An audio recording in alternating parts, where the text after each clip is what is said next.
It's Chris Smith time. Oh, hello, everybody. It's me, Chris Smith, and today I am doing the first part of our tops list, which is our tops and bottom specials. We've already done our bottom movies of 2025, and now we're doing the tops, but we're starting with number 20 and working our way up to number 11. And then the second part, as those of you who have watched this show know, will be the top 10. So, but before we get started, let's do some honorable mentions. Now, this movie, came a long way. It went from being on my bottoms list, which I didn't put it there, but I did talk about it, and because I hated it so much, and it is Begonia. Now, I have not stopped thinking about Begonia since I saw it. It upset me greatly, so it is the winner of the most upsetting movie of, or I call it the biggest reaction, repulsion award. I just thought it was so icky. It was so bleak, but it was very well made, and I can't stop thinking about it. So clearly, it did something right. The next honorable mention is Frankenstein, which is on Netflix, and it's from Guillermo del Toro, and it is getting my award for the most epic. It's got a lot going on in it, and they went to a lot of trouble, it looks like, to make it. And finally, this one is getting my Just Too Funny for Words award. One of Them Days. This came out early in the year, in January 17th, so it's already been over a year. In 2025 it came out, and it stars Keke Palmer and Zha. I'm sorry, I don't know how she says her name. About two friends who are trying to raise their rent, or they're going to be kicked out of their apartment. And it is screamingly funny. It's from producer Issa Rae. And I just thought it was hilarious, and I hear they are making a sequel. So that's good news. And now for the official top 20, but only up to number 11. Okay, at number 20 is Kiss of the Spider Woman. This is the musical film version, and it is from director Bill Condon, who brought us Dreamgirls and wrote Chicago, the film version. But Kiss of the Spider Woman was a 1990, well, let's start at the beginning. It was a 1976 novel, a 1985 film, a 1992-93 musical, and now it is a 2025 musical starring J-Lo and Diego Luna and Donatia. I don't know how he says his name. I'm sorry. I'm terrible at that. And it was a big old bomb. But I thought it was very well done, even though they cut some songs from the show. But it had a budget of $30 million, and it made $2 million. Not good. Now, at number, but I still think it's worth a watch. Watch it. Judge for yourself. Okay. At number 19 is Novocaine, starring Jack Quaid. Now, I thought this poster was just so cute. Now, Jack Quaid played a man named Nathan Kane who can't feel any pain, and it's a disorder or a neurological thing. It's a nerve thing. I don't know how to explain it, but he can't feel pain if he's burned or cut and whatnot. It's a thing. Um, and he works at a bank, and his co-worker is taken hostage during a robbery. So he goes after the bad guys, and wackiness and adventure ensues. That is at number 19. I thought it was very good. Now, at number 18 is A Big, Bold, Beautiful Journey. This starred Margot Robbie and Colin Farrell. And this movie was a very big surprise to me. It's about a couple who meet at a wedding, and then their rental cars that they got from this company called the Car Rental Company. It's very mysterious. Their cars lead them to sort of go on a journey together. His GPS tells him to pick up this person, and her car won't start, and they're just thrown together. And then they go on a journey or adventures, sort of like time travel too. We go back to his high school, and we see him performing in a production of How to Succeed in Business Without Really Trying, which is very exciting because there's a big chunk of that in the movie. So I was delighted. And then we experience her having to go back and to the day that her mother had passed away and is dying, and she couldn't be there for her mother. Oh, it's very sad. But it was an unexpected movie, and I just thought it was a delight. That is at number 18. Okay, at number 17, I borrowed this clipboard from work. I hope they don't mind. Well, it's my clipboard. At number 17 is the documentary Liza, a truly terrific, absolutely true story. And it is, of course, about Liza Minnelli and her life. I thought it was a charming documentary. And who doesn't love Liza? I mean, Arthur too, her work in the theater, and her lineage, and my goodness, I mean, she was in Cabaret, for goodness sake. Oh, and was on an episode of Smash. You can't forget that. So that's a fun little watch. Next, at number 16, is Downton Abbey, the grand finale. Ooh. I like holding up these printed out pictures much better than holding up the phone, which I did for the bottoms, because you get more of the artwork of the poster. The time has come to say goodbye, and look at that huge cast. Now, of course, this is the third film in the Downton Abbey series of movies. It's set in 1930. It's got the Crowleys, and they're leaving Downton.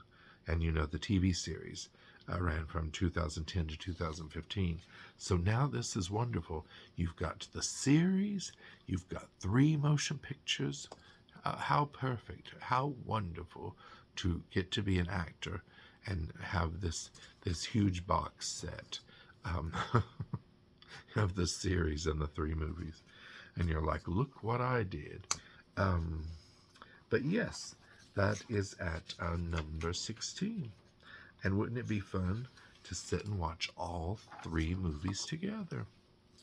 Okay, now at number 15, this was a little surprise. It is Caramello.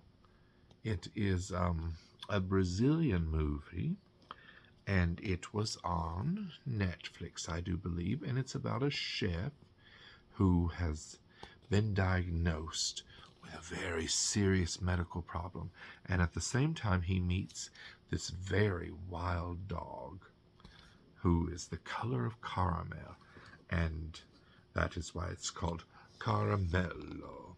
And they change each other's lives for the better. Spoiler alert. But it is such a cute, charming movie, and who doesn't love a good dog movie? Now, at number 14, this was a big surprise. I had so much fun watching this. It is Clown in the Cornfield. Clown in a cornfield? What's it? How's it called? Clown in a cornfield. I'm like, is it a or the cornfield? But no. So it is about a clown named Friendo, who I guess was the mascot for this small town. Their syrup company. Yes, Friendo the Clown, and he's killing teenagers. It's in Kettle Springs, Missouri, home of Bay Pen Corn Syrup Factory. It's very creepy, it's very well made, and very surprising things happen. Some twist, some character relationships you don't expect. I won't say anything. But it had a budget of $1 million, and it made $13.8 million. So that's pretty good for a very small movie like Clown in a Cornfield. That's a drive-in, exclusive drive-in poster, which, see, they have the drive-in cars on this poster, but I think that's a fun little poster. But that's the official poster. Now, here's what I don't understand about this poster. What is that? What's going on there? Is something popping out of the nose? Or is something going into the nose? If somebody knows, tell me. But yes, if you like a fun little horror movie, treat yourself to a Clown in a Cornfield, and treat yourself to some corn as well. Okay, that brings us up to number 13. This is very exciting. Very lucky number. And that one is Drop. Another suspenseful thriller. Everyone's a suspect. Now, in Drop, Violet is this woman who goes on a blind date, and she meets this man, and I had never heard of this, while she's at this restaurant, which is like a sort of a sky-high restaurant with a view of the city. I don't think the restaurant rotated, but it was sort of like a big view that was sort of like those restaurants that rotate, that are, from the olden days. But anyway, she's on a date with this photographer, and she starts getting digi-drops. That's the thing I hadn't heard of. 'Cause I'm old. Apparently, it's a short-range texting system. So she starts getting these digi-drops that can only be from somebody in the restaurant. And they start threatening her, this unknown person, that they're going to kill her child who's at home with the babysitter, or her sister or somebody who's babysitting the child. And they're going to kill the child if she doesn't poison Henry, the photographer. And what is a person to do? I mean, she doesn't want to kill this very nice date that she's on. It's hard to find a good date. But she also doesn't want her child to be killed. Oh, and who is threatening her? That's what the whole film is about. And it is edge of your seat excitement. You'll never date again, I wrote. Oh, okay. So at number 12, This was a little independent movie that I just stumbled upon, and I was surprised. I really liked this. It's called Plain Clothes.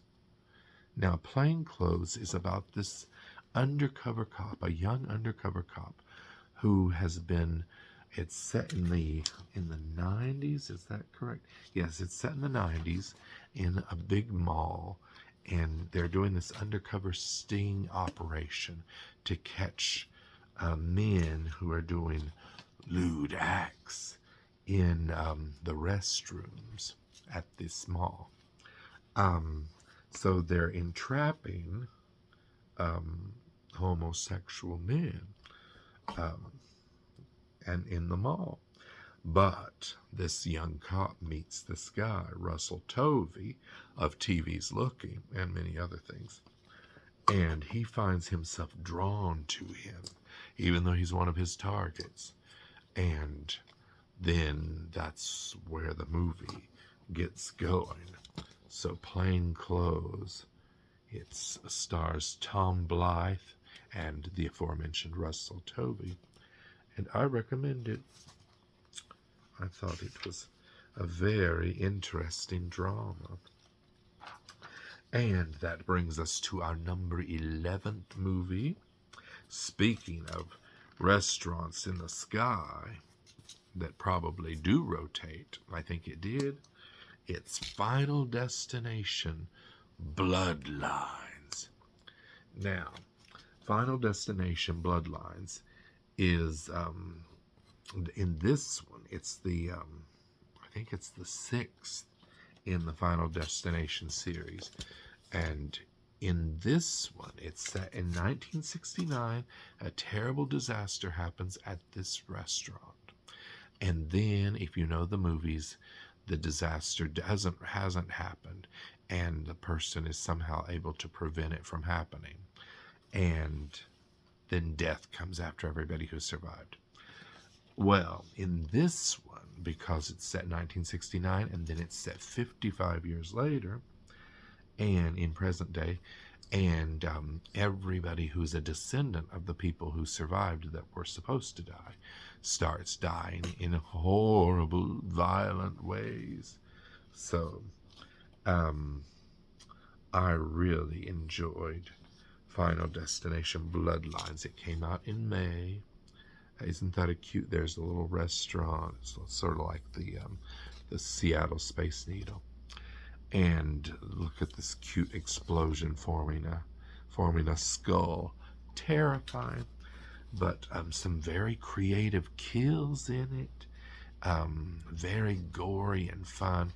I think these movies are a lot of fun. I think they're very funny, and it says a lot about death. And I was walking Blackie earlier tonight, and there was this person up on one of those cherry pickers working on a power line or something. We crossed the street because I said, I've seen Final Destination. I know that something will bump into that cherry picker, and that line will come snapping down and almost shock us, and then a tree branch will break off and hit us in the head. I'm not being fooled. I've watched these movies. So you can learn a lot just by watching the Final Destination movies. But this was a huge hit. It made $317.9 million. So bravo to them. Oh, and one more thing I wanted to say about Drop is it's directed by Christopher Landon, who is Michael Landon's son, and he did those happy birthday, happy death day movies. There were 2 of those. And he was supposed to do Scream 7 before everything fell apart, and then he left, and then they got Kevin Williamson. So maybe they should have stuck with Christopher Landon. But yes, anyway, at least he had Drop, and that was a very good movie. And so I've given you some good suggestions, but do check out Final Destination Bloodlines. I'm sure they'll make another one of those movies after that kind of money. Okay. Well, poor Blackie wants to go to bed, and I will be back with the top 10 the next time that It's Christmas time.